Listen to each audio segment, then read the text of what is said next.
you figured, gee, I better do this, because I've got a family to support. I don't wander around with a large entourage of people. Clint Eastwood, the man behind the legendary characters like the gritty gunslinger in The Good, the Bad, and the Ugly, has long been celebrated as one of Hollywood's most enduring icons. But now, much like the mysterious drifter he portrayed, Eastwood is finally revealing the pain and secrets he's kept hidden for decades. Today, we will uncover how these hidden battles have shaped the Clint Eastwood we see today. Join us as we delve into the untold story behind Hollywood's enduring legend and the confessions he has finally shared. Early life and struggles. Clint Eastwood was born on May 31st, 1930 in San Francisco. His early life wasn't as glamorous as his Hollywood future. His father, Clinton Eastwood Sr., held various jobs, which meant the family moved frequently during the 1930s. Despite the Great Depression, the Eastwoods managed to maintain a comfortable lifestyle. They eventually settled in the affluent town of Piedmont, California, where they enjoyed the perks of a swimming pool and country club membership. However, young Clint didn't do well in school. He struggled a lot, often finding it hard to keep up with his peers. Clint has even held back a grade and had to attend summer school. "I was always interested in things outside of the classroom," Eastwood once admitted. His restlessness wasn't just limited to his studies. He also faced disciplinary issues, including being asked to leave Piedmont High School after writing an obscene suggestion on the athletic field scoreboard and burning an effigy on the school lawn. Despite these setbacks, Clint didn't let his academic struggles define him. He took on various odd jobs to make ends meet, showing his work ethic early on. He worked as a lifeguard, paperboy, grocery clerk, forest firefighter, and golf caddy during high school. These jobs taught him the value of hard work and perseverance, traits that would serve him well in Hollywood. In 1951, Clint's life took an unexpected turn when he was drafted into the U.S. Army during the Korean War. He was stationed at Fort Ord in California, where he served as a swimming instructor. It was a role that kept him away from the front lines, but his military service wasn't without its own dramatic moments. Clint was once a passenger on a Navy plane that crashed off the California coast. "We were lucky to survive," he later recalled. He and the pilot had to swim over 2 miles to shore in ice-cold water, an experience that foreshadowed his gritty on-screen persona. After his discharge from the Army in 1953, Clint returned to Los Angeles, determined to pursue his acting dreams. He was spotted by a Universal Studios camera crew, leading to an introduction with director Arthur Lubin. Despite his initial awkwardness in auditions, Clint's determination paid off. He signed a contract with Universal Studios, though he faced constant criticism for his stiff acting style and unique way of speaking. "I took drama classes and kept working at it," Eastwood said. His early roles were minor, but he was on the path to becoming a Hollywood icon. These early life challenges shaped Clint Eastwood into the resilient and hardworking actor we know today. Hollywood beginnings. Universal Studios played a significant role in shaping Clint's early career. The studio encouraged him to take acting lessons and work on his craft. Although his progress was slow, Clint's dedication never wavered. He appeared in a variety of small TV roles, including a gig on Alan in Movieland. Despite these opportunities, a significant break remained elusive. His roles were often so brief that viewers barely noticed him, but Clint was determined to keep pushing forward. In 1958, Clint's perseverance finally paid off when he landed a role on the CBS Western series Rawhide. Playing Rowdy Yates, a young and somewhat clumsy cowboy, Clint found a character that resonated with audiences. The role was a breakthrough for him, but it also became a bit of a cage. Rawhide filmed grueling hours, and Clint yearned to break free from the typical clean-cut, white-hatted hero image. "Rowdy Yates was a good role, but I wanted more," Clint explained. The show provided stability and recognition, but it wasn't without its challenges. By the end of the first season, Clint's salary had doubled, and by the end of the series, it had risen significantly. Rawhide ran for several years, and although it wasn't a huge hit, it was crucial in Clint's life. It was during this time that he began to pay attention to directing and learned the ins and outs of the film business. He even expressed interest in directing an episode of the show, but that opportunity never materialized due to network restrictions. Clint's experience on Rawhide laid the groundwork for his future success. It allowed him to hone his craft, build industry connections, and gain the confidence needed to take on more significant roles. "You learn a lot on set, more than any acting class can teach you," he once said. As Rawhide came to an end in 1965, Clint's career seemed uncertain. But just when things looked bleak, an offer from an Italian filmmaker would change everything, propelling him to international stardom and forever altering the course of his life. Rise to stardom. Sergio Leone was looking for a lead actor for his low-budget western, A Fistful of Dollars. Intrigued by the offer, Clint accepted the role, even though it required traveling to Spain for filming. He was paid $15,000 and received a Mercedes as a bonus. This role was unlike any he had played before. It was gritty, raw, and a departure from the clean-cut image of Rowdy Yates. "I wanted to play a different kind of hero," Clint later explained. "Something with more edge." In A Fistful of Dollars, Clint's character, famously known as the Man with No Name, wore a poncho, had a weathered face, and always had a cigarillo in his mouth. This character was a far cry from the traditional Western heroes. The film was a massive success, and its unique style and storytelling captivated audiences worldwide. It wasn't just a hit, it was a cultural phenomenon that helped revive the Western genre. Following the success of A Fistful of Dollars, Clint reprised his role in 2 more films with Leone, For a Few Dollars More, and the iconic The Good, the Bad, and the Ugly. These films, collectively known as the Dollars Trilogy, solidified Clint's reputation as a major star. His portrayal of the enigmatic anti-hero became legendary. "I learned a lot working with Sergio. He had a unique vision," Clint said of his collaboration with the Italian filmmaker. Leone's films were groundbreaking in many ways. They introduced a new style of Western, often called spaghetti westerns, due to their Italian origins.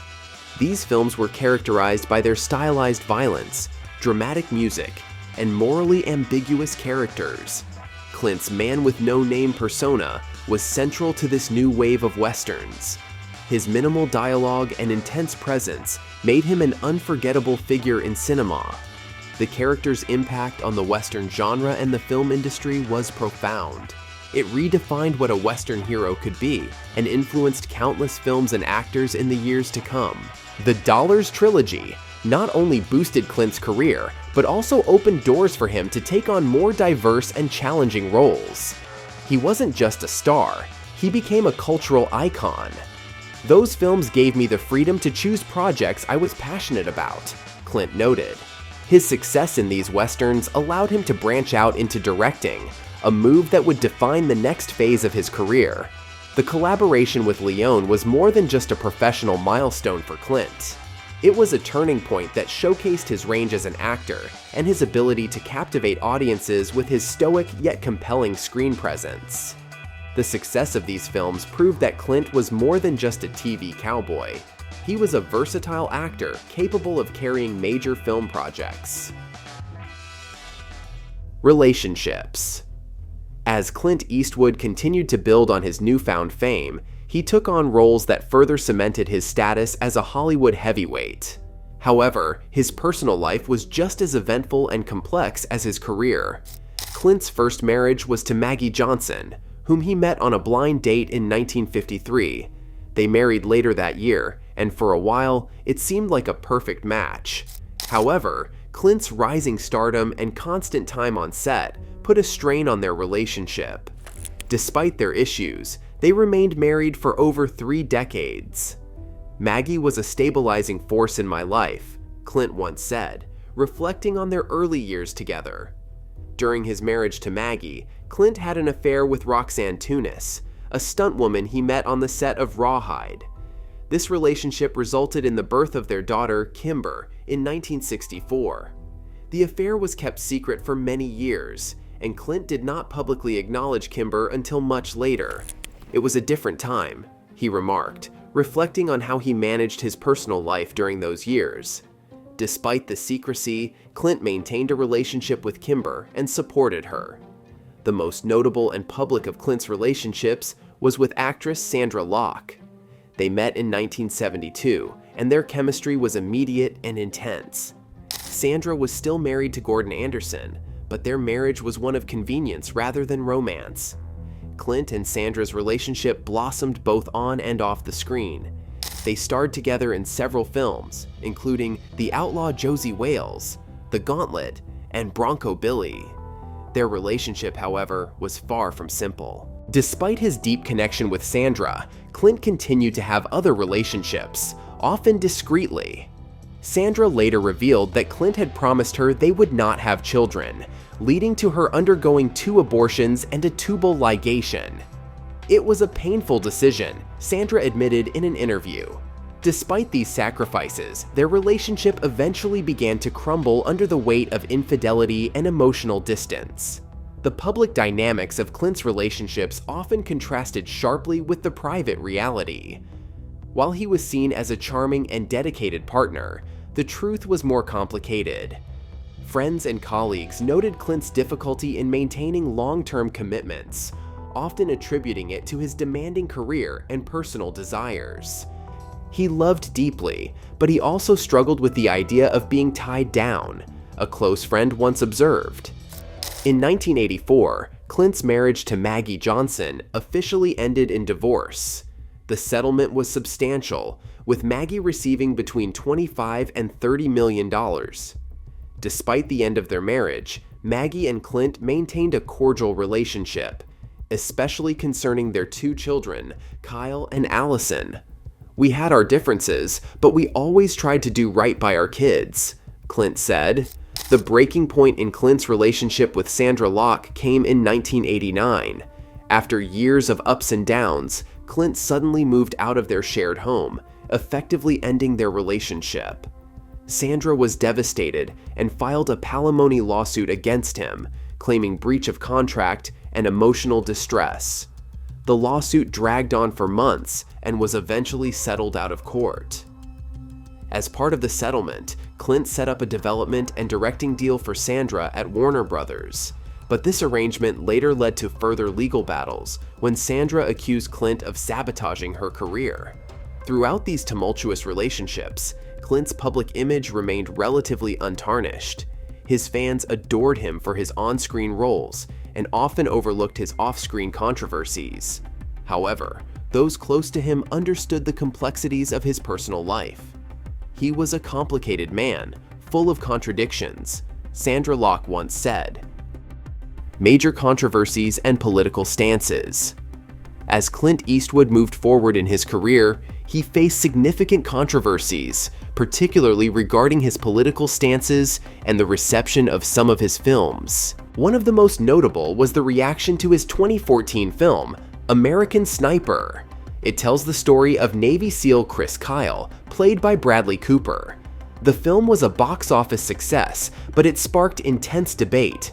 Critics argued that it glorified war and presented a one-sided view of the conflict. Some viewers felt that the film celebrated violence and perpetuated negative stereotypes. Clint defended the film, stating, "I wanted to tell the story of what soldiers go through. It's not about politics, it's about the people who serve." Despite the criticism, American Sniper received 6 Academy Award nominations, winning 1 for Best Sound Editing. Clint's portrayal of the harsh realities faced by soldiers resonated with many, but the controversy highlighted the divisive nature of war films. "You can't please everyone," Clint remarked. "You just have to tell the story you believe in." Clint's political endorsements also generated significant public debate. In 2012, he made headlines with his speech at the Republican National Convention, where he addressed an empty chair representing then-President Barack Obama. The speech, which many found confusing and bizarre, sparked widespread media coverage and became a viral moment. Clint later explained, "It was meant to be a light-hearted piece. People took it more seriously than intended." Clint's political views have often been a subject of scrutiny. He has been identified as a libertarian, supporting individual freedoms and limited government intervention. Over the years, he has endorsed various political figures, sometimes causing controversy. In 2016, he expressed a preference for Donald Trump over Hillary Clinton, citing his desire for change. However, he did not officially endorse Trump and later criticized his behavior, particularly his use of social media. "I agree with some of what he does, but not how he does it," Clint stated. In 2020, Clint shifted his support to Democratic candidate Michael Bloomberg, emphasizing the need for a more dignified approach to leadership. This shift surprised many, given his previous comments about Trump. "It's about finding someone who can lead effectively," Clint explained. His changing endorsements reflected his complex political views and desire for practical governance over party loyalty. Clint has always faced criticism for his political stances, with some accusing him of being out of touch. However, he has always maintained that his opinions are his own and that he respects differing viewpoints. "Everyone's entitled to their opinion," he said in an interview. "I've never been one to shy away from speaking my mind, but I respect others who do the same." Despite the controversies, Clint Eastwood's career has remained resilient. His ability to navigate criticism while continuing to produce acclaimed work is a testament to his enduring influence in Hollywood. His films often reflect his personal beliefs and experiences, making them both impactful and sometimes contentious. "I tell the stories that matter to me," Clint asserted. "If they spark conversation, then I've done my job." Real estate ventures. His ventures into real estate began in the late 1960s during his time in the U.S. Army at Fort Ord, California. This interest in property investment would later become a defining aspect of his legacy outside of Hollywood. In 1967, Clint purchased 5 parcels of land totaling 283 acres near Malpaso Creek, just south of Carmel Highlands. This investment marked the beginning of his significant real estate portfolio. Over the years, he acquired more properties, including a notable purchase in 1968 when he and actor James Garner bought 340 acres in Carmel Valley. The pair later donated a portion of this land to the Housing Authority of Monterey County, stipulating that it be used for senior housing. "I wanted to give back to the community that has given me so much," Clint explained. Clint's commitment to conservation is evident in his efforts to protect the natural beauty of the areas he invests in. In 1995, he sold a large portion of his Malpaso property to Monterey County, ensuring it would be preserved through a permanent conservation easement. With the proceeds from this sale, he purchased the 134-acre Odello Ranch at the mouth of the Carmel River, where he financed the lowering of levees to prevent flooding in the area. This act not only protected his investments, but also safeguarded the surrounding community. "It's important to take care of the land," Clint said. "Future generations should be able to enjoy these places too." Clint's real estate ventures extended beyond California. He owned properties in Sun Valley, Idaho, and an oceanfront manor in Kihei, Hawaii. These investments reflect his diverse interests and his knack for recognizing valuable opportunities. Despite his significant holdings, Clint remained grounded, often using his properties to benefit the community. In 1997, he and his former wife, Maggie Johnson, donated 49 acres of the Odello Ranch property to the Big Sur Land Trust, along with associated water rights. This generous donation further demonstrated his commitment to environmental conservation. Legacy. In addition to his real estate endeavors, Clint continued to work in the film industry. In 2021, Clint directed and starred in Cry Macho, a film that received positive reviews and highlighted his ability to tell compelling stories, even at an advanced age. His dedication to his craft and his willingness to take on challenging roles have kept him relevant in an ever-changing industry. Clint Eastwood's legacy is multifaceted. He is not only a celebrated actor and director, but also a dedicated conservationist and savvy real estate investor. His contributions to community development and environmental preservation are a testament to his character and values. As he continues to work and inspire, Clint Eastwood remains a towering figure in both Hollywood and beyond. At 93, Clint Eastwood has finally opened up about the aspects of his life that have long intrigued his fans and critics alike. In recent interviews, Clint has been candid about his personal and professional journey, acknowledging both his triumphs and mistakes. "I've had a long career, and I've learned a lot along the way," he reflected. Clint's recent revelations provided deep insight into his legacy. He admitted to having made numerous mistakes, particularly in his personal relationships. "I've not always been the best partner or father," he confessed, highlighting the complexities of balancing a high-profile career with family life. These admissions have humanized the Hollywood icon, showing a side of Clint that many have not seen before. Reflecting on his legacy, Clint spoke about his personal growth over the decades. "You evolve with time. I've grown, learned, and tried to become a better person," he shared. This growth is evident in his more recent films, which often explore themes of redemption and forgiveness, mirroring his own life journey.